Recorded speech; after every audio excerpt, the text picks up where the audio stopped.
Hello guys, my name is Matthew, and in today's video I'm going to show you how you can write in Discord by using different color weathers. First of all, we have to go to message or the window where you want to show off your friend.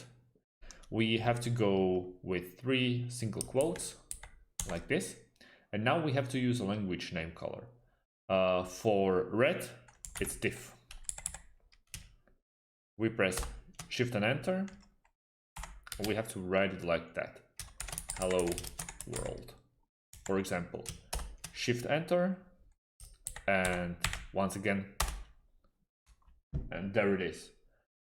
For orange, we have to go with another 3 quotes, 3 single quotes. We put CS, and let's start with hashtag hello.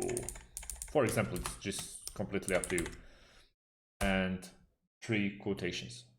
For yellow, it's fixed. And as you can see, hello once again. And that's it. I'll leave more options in the video down below. So basically that's the easiest way how you can use different color on your text. Thanks for watching and see you in the next video.